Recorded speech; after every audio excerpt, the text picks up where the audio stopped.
lalu? Iya, Rahma. Minggu lalu kita mengadakan tentang eksekusi, Bu. Betul sekali, Rahma. Jadi minggu lalu kita mempelajari tentang eksekusi.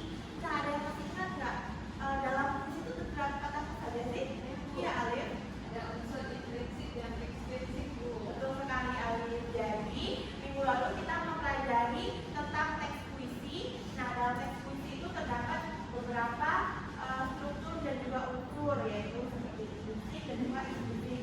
Nah, untuk pada siang hari ini kita akan mempelajari materi mengenai menggunakan kaidah bahasa dalam hikayat dan juga cerpen.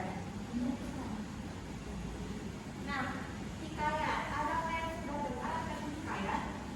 Belum karena kita mau membacakan. Jadi hikayat adalah salah satu bentuk karya sastra klasik dalam tradisi Melayu yang bercerita cerita proses lama.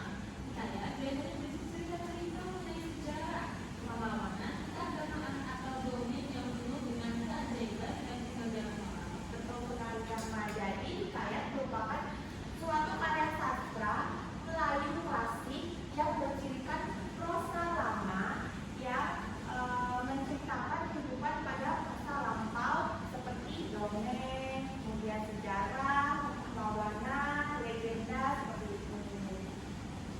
Nah, lanjut cerpen, pengertian cerpen. Kemudian akan dibacakan. Kemudian cerpen.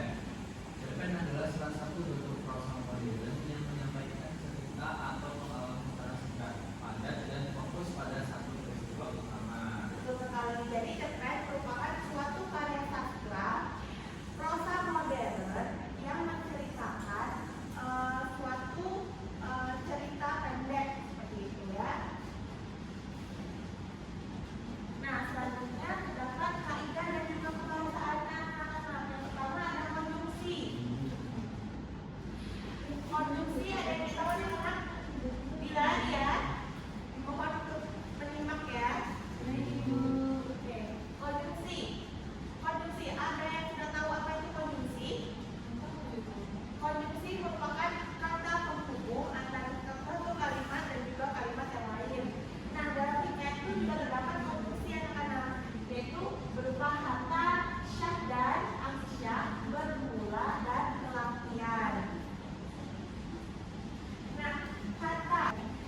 Nah, yang kedua dalam cerpen itu terdapat kata konjungsi dan yakin kalian itu sudah sangat awam ya mengenai kata konjungsi dan apa siapa itu?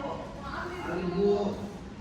Baik, nanti simpan dulu ya nak untuk HP-nya biar bisa dimainkan nanti ketika keluar kelas ya.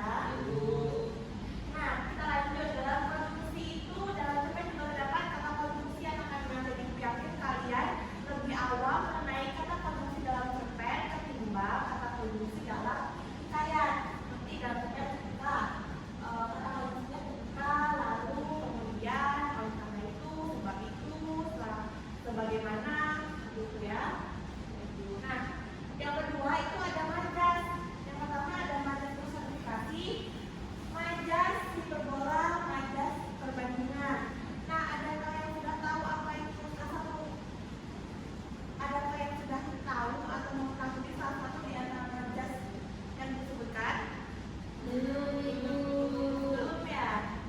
Nah, baik, Ibu akan jelaskan. Jadi majas personifikasi yaitu adalah sebuah majas yang menyatakan benda mati atau benda hidup bukan manusia yang digambarkan seolah-olah benda itu memiliki sifat seperti manusia. Contohnya, angin menyambar wajahku.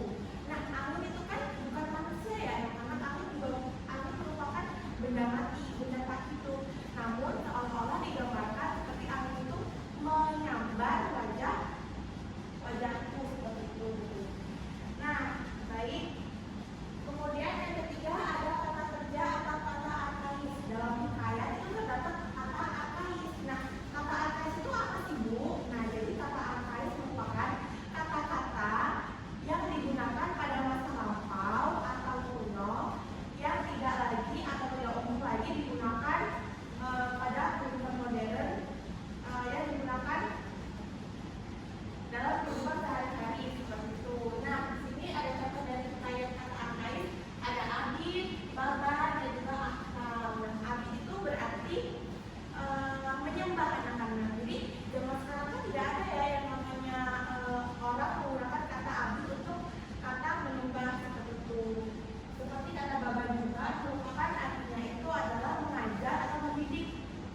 itu. Jadi zaman sekarang tidak ada ya anak-anak kayak orang yang menggunakan kata baban untuk mengartikan kata mengajar atau mendidik. Nah, seperti itu. Kemudian yang itu ada kata kerja dari cerpen. Sama seperti konjungsi pada cerpen, Ibu yakin kalian sudah sangat awam mengenai kata kerja dalam cerpen seperti makan, tidur, bangun, minum, bekerja, berbelanja,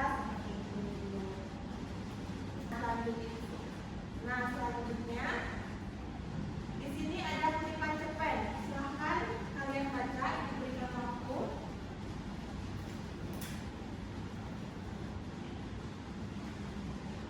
Sudah? Sudah, Bu.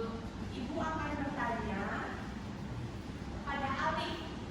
Dalam kutipan cerpen tersebut,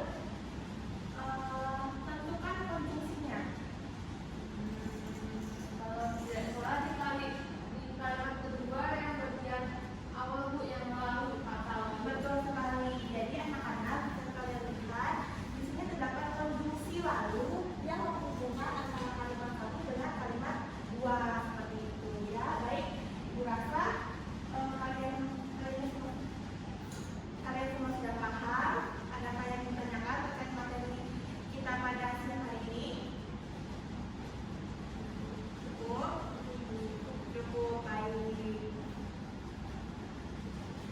Baik, kalian semua sudah memahami. Ibu rasa sudah cukup ya. Ibu mohon maaf jika ada salah kata terkait tadi ya. Dapat Ibu menegur kelas kalian seperti itu ya. Mohon jangan dihati-hati. Ibu hanya mengingatkan seperti itu karena tidak enak ya anak-anak jika guru lain masuk seperti itu ya. Baik, sebelum Ibu akhiri pembelajaran kita pada siang hari ini, mari kita berdoa menurut percayaan dan keyakinan masing-masing. Pimpin kelasnya. Dan Ibu, untuk menutup pembelajaran pada siang hari ini, mari kita berdoa sesuai dengan agama dan kepercayaan masing-masing. Berdoa dimulai. Berdoa selesai. Jadi, wassalamualaikum warahmatullahi wabarakatuh. Waalaikumsalam warahmatullahi wabarakatuh. Terima kasih Bu. Buat dulu ya. Assalamualaikum warahmatullahi wabarakatuh. Perkenalkan, nama saya Rahma Sahida dengan NPM akhir 61 selaku observer lisan dari saudari atau calon guru Rizka Sukmatriani. Di sini saya akan memaparkan hasil pengamatan saya pada saat beliau mengajar, yaitu mengenai keterampilan mengelola kelas.